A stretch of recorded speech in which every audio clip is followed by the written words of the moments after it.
চা করা হয়ে গেছে, সৌরভকে ডেকেওছি। ততক্ষণে ভাবলাম যে বিস্কুটের প্যাকেটটা কেটে নিই।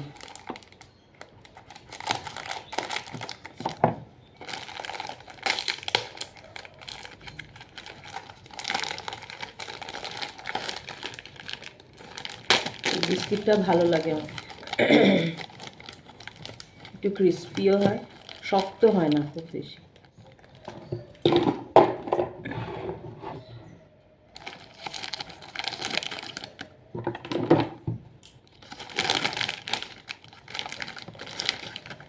বেবো স্কুল পৌঁছে গেছে, তার জন্য চাও করে ফেলেছি। বেবো স্কুল তোমরা জানো, বেবো স্কুল পৌঁছালে তারপরে চা করি। চা হয়ে গেছে, চা করে ডাকলাম। বিস্কিট ভরা হয়ে গেছে, আগের কয়েকটা বিস্কিট ছিল। সৌরভ আসুক, তারপরে চা বিস্কিট খাবো।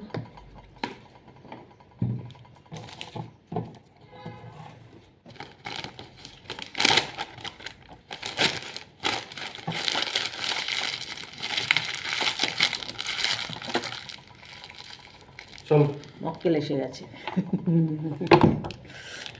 গুড মর্নিংটা বসে বলবো। Good morning and welcome to Forli. সকলকে স্বাগত জানাচ্ছি আজকের ব্লগে। আজকে শুক্রবার, সপ্তাহের শেষ দিন। আর তোমাদের ভালোবাসায় আমরাও খুব ভালো আছি, আর আশা করছি তোমরাও খুব ভালো রয়েছে। গুড মর্নিং সকলকে, আমার তরফ থেকেও গুড মর্নিং। বাইরের ওয়েদারটা দেখি, আমাদের ফাইনাল এক্সামের সময় যেরকম ওয়েদার হয় না, ঠিক ওরকম। বেবু যখন ছোট ছিল এই সময়টা খুব এনজয় করেছে। এখন তো এই দেখো না, পরীক্ষা হলো, হয়েই আবার স্কুল শুরু হয়ে গেল, কোনো ছুটিই নেই। ছুটি পড়বে সেই আবার সামার ভ্যাকেশন। বাচ্চাটা ছোট থাকা অবস্থাটাই ভালো। কখন যে হুশ করে চোখের নিমেষে সময়টা পার হয়ে গিয়ে বড় হয়ে যায়, ধরতে পারা যায় না।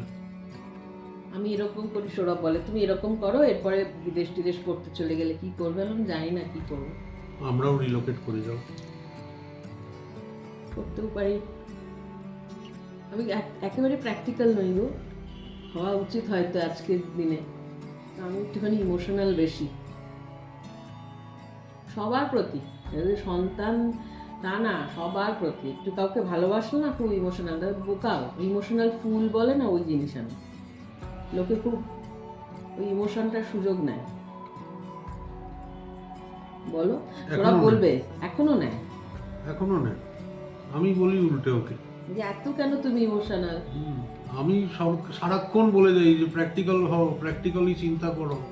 আমি পারি না গো, মাকেও দেখিনি তো কখনো প্র্যাকটিক্যাল হতে, আমিও পারি না। মানে মানুষ একটা কোনো যে যে কেউ সুযোগ নেওয়ার জন্য কিছু বলছে বা দুঃখ প্রকাশ করছে, আমি সেটা মাথাতেই আনি না। আমার পরম শত্রুরও যদি কোনো কষ্ট কেউ সে বলে, আমি তখন আগে পিছু কিছু ভাবি না। ওরা বলে এটা খুব ভুল তোমার, কারণ যুগটার আগের মতন নেই এখন। ঠকি, তাই না? প্রচুর। সে আমি বলবো না যে ও একা, আমি নিজেও তার মধ্যে রয়েছি ভাগিদার। তবু মাঝে মাঝে বোঝে, আমি একেবারেই বুঝি না। ও আমি বুঝিতে মানে আমি আবার ওকেই ইমোশনালি করি, যে বই করি কি না, ও হয়তো প্র্যাকটিক্যালি চিন্তা করছে, আমি উল্টো গিয়ে ইমোশনালি বোঝাই, তখন ও একটু বোকা হয়ে যায়। মানে যে বোকা বানাচ্ছে ও বোকা বনে যায়, তাই না? কি করবো বলো তো, ইমোশনটা যদি না থাকে তাহলে তো মনুষ্যত্বই রইল না, আমার তাই মনে হয়। জ্ঞান দিয়ে দিলাম আবার, পড়াতে পড়াতে না জ্ঞান দেওয়াটা হ্যাবিট হয়ে গেছে গো। আমার মেয়েই ভালো,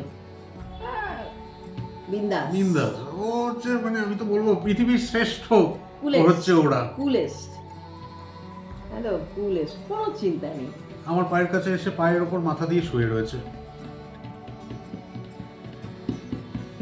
দারুণ, না খাওয়ার চিন্তা, না ঘুমানোর চিন্তা। দিলে খাবো, না দিলে না দিলে ওই একবার দুবার একটু ডাকবো, দেবে না, ঠিক আছে এমনি করছি। টয়লেট পটিরও চিন্তা নেই, টয়লেট পটি করলে সেটা পরিষ্কার করারও চিন্তা নেই।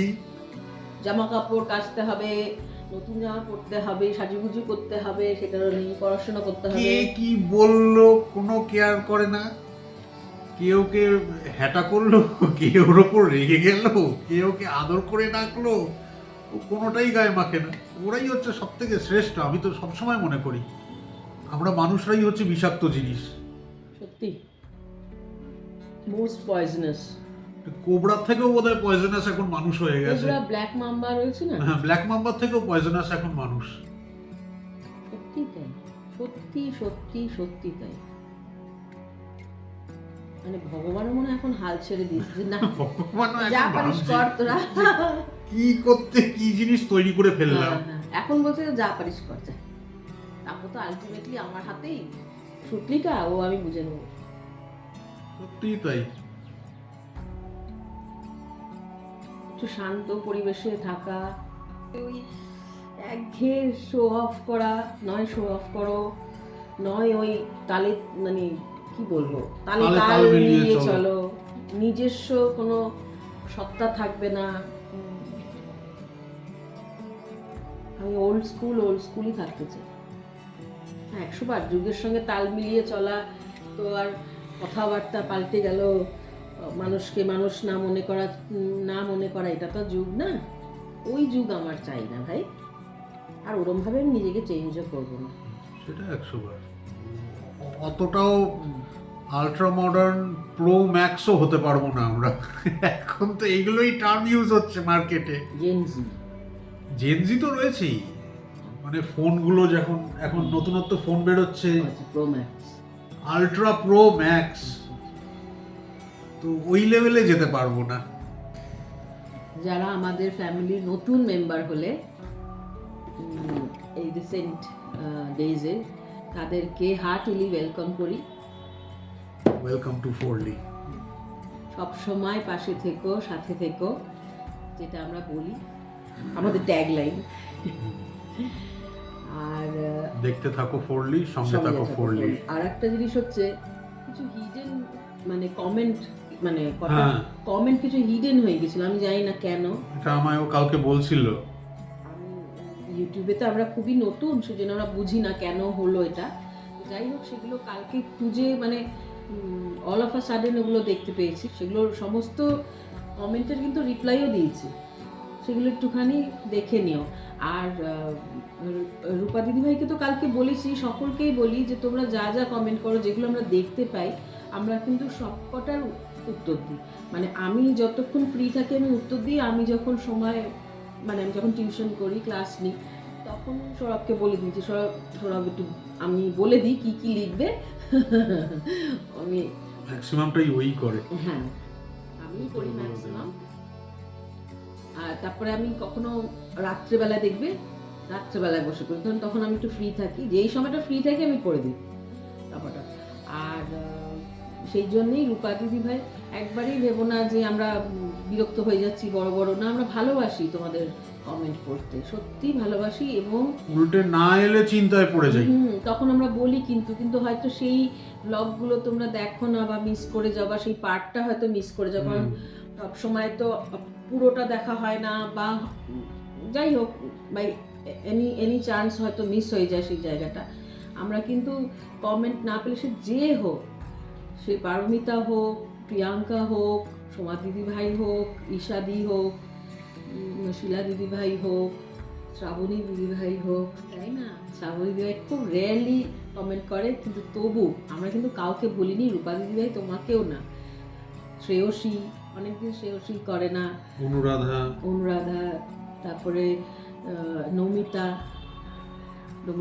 কালকে আমি শাড়ি পরেছি বলে তোমরা আমাকে এতটা সুন্দর সুন্দর কমেন্ট করেছো, একটু লজ্জা পাচ্ছিলাম না গো। মাঝে মধ্যে আমারও ভালো লাগে একটুখানি, পুজো হলে আমি একটু শাড়ি টাড়ি পরি, কিন্তু কি বলতো, এই সাজগোজ করার টাইম হয় না, মানে ওইটাই আমার সত্যি টাইম হয় না। আমি মানে বোঝাতে পারবো না যে আমি এদেরকে নিয়ে এত ব্যস্ত থাকি না। আর ঈশাদি এখন ইউকেতে আছে। আচ্ছা, হ্যাঁ, ঈশাদি বলেছিল তো যে ট্রাভেল করছে। তো আমার একটা জিনিস খুব ভালো লাগলো ঈশাদির, যে ঈশাদি মার সঙ্গে দেখা করতে যাচ্ছে। তাই নাকি? ঈশাদি যখন কলকাতায় যাবে, মার সঙ্গে দেখা করবে, তখন কিন্তু আমাদেরকে কমেন্ট করবে। হ্যাঁ, সে তো করবে, আমি জানি, কারণ কলকাতায় গেলে একটুখানি ফ্রি টাইম পাবে আশা করি। প্রিয়াঙ্কারও যেরকম আমাদের ব্লগ দেখে, ভীষণ ভালোবাসে মাসিমা, আমার খুব ভালো লাগে। এই ভালোবাসাগুলোই দরকার। আমি একটু মাদের প্রতি আমার একটু টানটা বেশি, মানে মানেই তো যেন মারা একটুখানি ভালোবাসলে আমারও ভালো লাগে। যাই হোক, আমাদের কাছে, আমাদের তিনজনের কাছে, আমার সৌরভ বেবর কাছে মেটেরিয়ালিস্টিক জিনিসগুলো অনেক পরে, বাট তার কোনো ভ্যালু নেই। কোনো ভ্যালু নেই আমাদের কাছে, সত্যি কোনো ভ্যালু নেই। ওটা জীবনের মানে নেসেসিটি আমি বলবো না, তাই না? আমাদের কাছে আসলে তোমরা বুঝতে পারবে যে আমরা মানে ক্যামেরার সামনে এরকম নাকি একবার মিশলে, একবার দেখলে কথা বললে তো বুঝতে পারবে। রূপাদি তো আসছেই ব্যাঙ্গালোরে। আর রূপাদি এখানে ব্যাঙ্গালোরে, রূপাদির ছেলে তো ব্যাঙ্গালোরেই থাকে, পড়াশোনা করছে, তো চাকরি করছে নাকি? আচ্ছা। আর রূপাদি এখানে মেডিকেল ট্রিটমেন্টের জন্য আসবে, 100 বার আমরাও দেখা করবই। আর সেটাও ক্যামেরার সামনে তুলে ধরার চেষ্টা করব। এখানে পারমিতা থাকে, একদিন পারমিতার সাথেও একদিন দেখা করতে হবে। শ্রেয়সী ঠিক জানা নেই ও এখন ব্যাঙ্গালোরে রয়েছে কি কলকাতায় রয়েছে। পারমিতা এখানেই, পারমিতার সঙ্গে দেখা করবো। মানে বেবর ছুটিটা পড়ুক, সামার ভ্যাকেশনটা, তখন।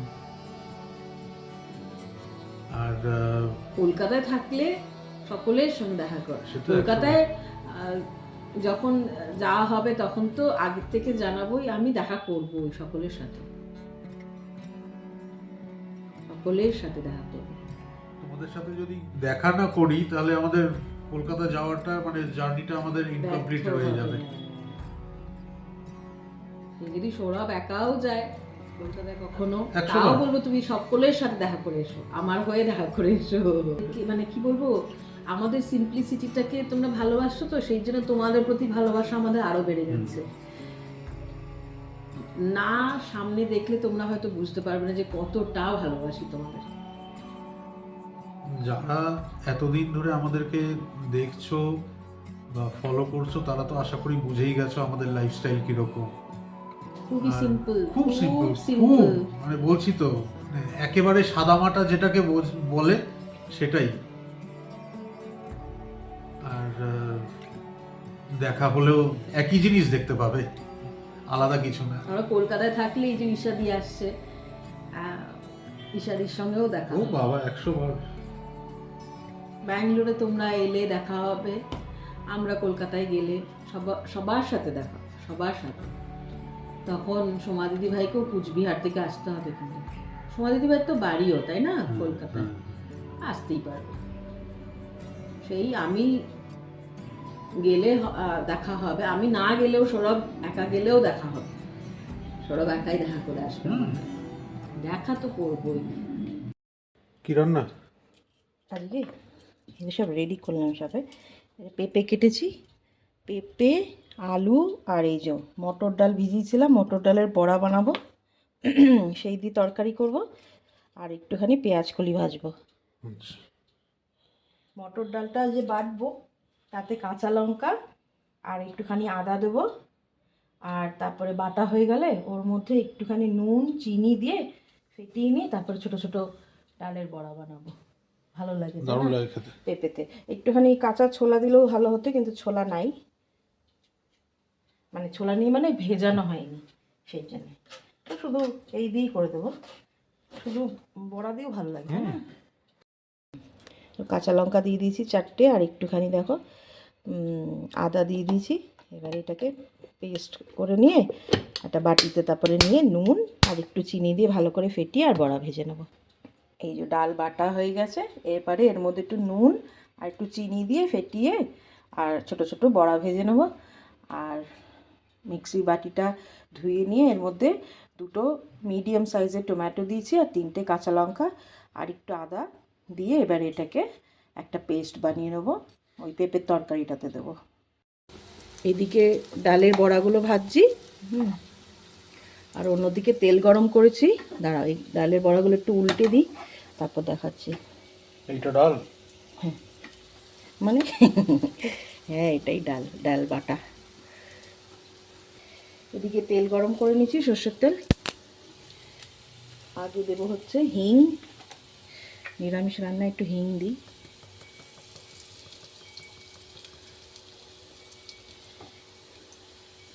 তেজপাতা আর গোটা জিরে। হিঙের গন্ধটা খুব সুন্দর লাগে নিরামিষ তরকারিতে। এবারে আলু আর পেঁপেটা দিয়ে দেবো। আলু পেঁপে কেটে আর ধুয়ে রেখেছিলাম, জল ঝরিয়েই রেখেছিলাম, একটু যদি জল থাকে। যতক্ষণে ডালের বড়াগুলো ভাজবো ততক্ষণে এটা একটু হালকা হালকা ভাজা হয়ে যাবে। তারপরে তোমার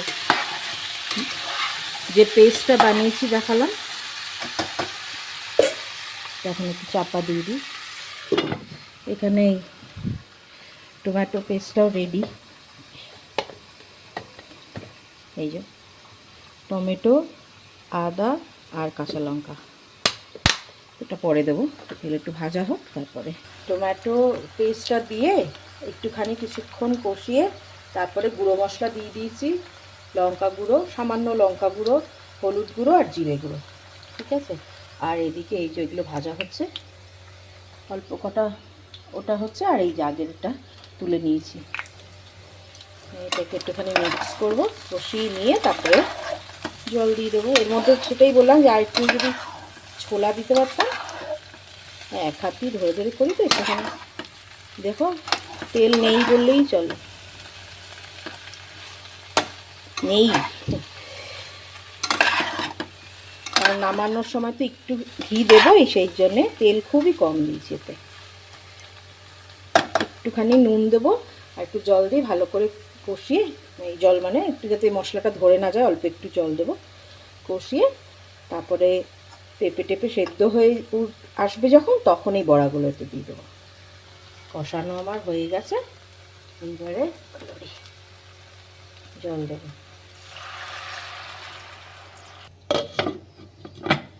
ফুটুক, পেঁপেটা একটুখানি সেদ্ধ হলে বড়াগুলো দিয়ে দেবো। নামানোর আগে একটু গরম মশলা আর ঘি দেবো, আর একটু সামান্য চিনি দেবো। পেঁপে সেদ্ধ হয়ে গেছে, সেই জন্য বড়াগুলো দিয়ে দিলাম। এবার নুনটা একটু সামান্য চেক করব, আর ঘি, গরম মশলা, একটু চিনি দিয়ে নামিয়ে নেবো। বেশি শোকাবো না তাহলে, কারণ এমনি ডালের বড়াগুলো আস্তে আস্তে এই জলটাকে টানবে, মানে গ্রেভিটাকে টানবে, সেজন্য বেশি শুকনো করবো না। এরপরে শুধু গরম মশলা, ঘি আর একটুখানি চিনি দিয়ে নামিয়ে নেবো। আলু পেঁয়াজ কলি ভাজাটাও বসিয়ে দিয়েছি, সিম্পল ভাজা।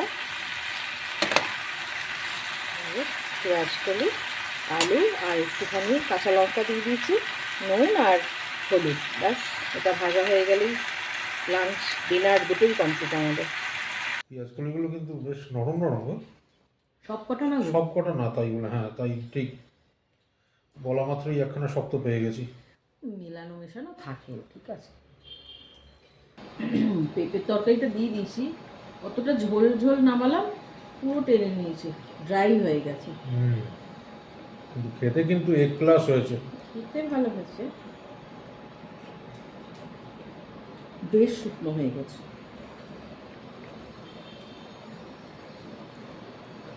খেতে সাংঘাতিক হয়েছে।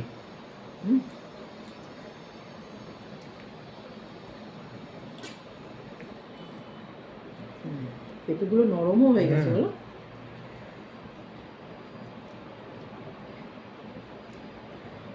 এই যে বেবু এসে গেছে,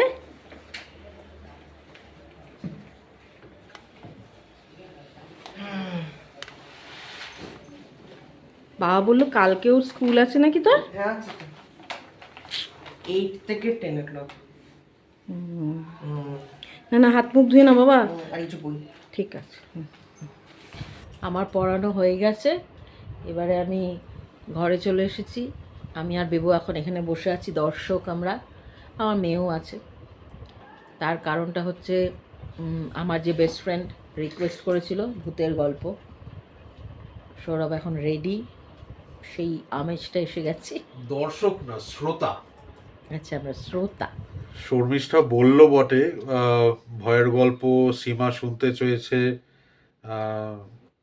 বা সীমাও অনেক দিন ধরে বলছে, কিন্তু আমি একটা কথা বলবো পার্টিকুলারলি সীমাকেই, যে আহ, যে মানে এগুলো তো সমস্ত আমাদের লাইফ এক্সপিরিয়েন্স, এগুলো একটাও বানানো কোনো গল্প নয়।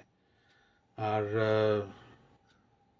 সবাই হয়তো শুনতে কমফোর্টেবল ফিল নাও করতে পারে, সেই জন্যে ঠিক করেছি যে তোমার তো এমনিতেই জুলাইতে বোধহয় আসার কথা রয়েছে ব্যাঙ্গালোরে, যখন আসবে তখন সামনাসামনি বসিয়ে গল্পগুলো শোনাবো তোমাকে। কারণ অনেকেই হয়তো আনকমফোর্টেবল ফিল করতে পারে, তো সেই জন্য অন ক্যামেরা বলছি না। তাও বলছি, যদি মানে তোমরা সীমা বাদে বাকিরা কেউ ইন্টারেস্টেড থাকো শোনার জন্যে, তাহলেই একমাত্র আমি বলবো সেটা আমাকে কমেন্টে জানিও। যদি তোমরা মেজরিটি যদি হ্যাঁ, মেজরিটি যদি তোমরা চাও শুনতে, তাহলেই আমি অন ক্যামেরা বলবো। কারণ এটা তো সোশ্যাল প্ল্যাটফর্ম, হ্যাঁ, অনেকেই শুনছে, অনেকেই অনেকেই দেখছে, এটা তো কোনো আনন্দ আর জিনিসটা মজার না, জিনিসটা সত্যি ভয়ের। হ্যাঁ, তো সেই জন্য সীমা যখন এখানে আসবে সামনে বলবে, তখন দেখবে ভয়টা কিরকম লাগে। 100 বার ভয় লাগবে। জিনিসটা আমি বলছি জিনিসটা যে ভয়ের, সেই জন্যই অন ক্যামেরা আমি বলছি না। তাও যদি মেজরিটি তোমরা কমেন্ট করে জানাও যদি শুনতে চাও, তাহলেই একমাত্র আমি বলবো, নচেত নয়। আর সীমা, আবারও বলছি, তুমি কিছু মনে করো না। তুমি যখন আসবে এখানে সামনাসামনি বসিয়ে তোমাকে গল্পটা শোনাবো, গল্পগুলো শোনাবো, তাহলে দেখবে আমেজটা আরো ভয়ের হবে, তুমি আরো ভয় পাবে। তোমার তো ভয়ের মানে হরর স্টোরি শুনতে ভালোবাসো, তো সেই জন্যে এটা তোমার জন্য তোলা থাক। এই যা, তো কাল আবার দেখা হচ্ছে তোমাদের সাথে আরেকটা নতুন ব্লগে। সবাই খুব ভালো থেকো, সুস্থ থেকো, আর দেখতে থাকো ফোরলি, সঙ্গে থাকো Forli. Good night. Good night.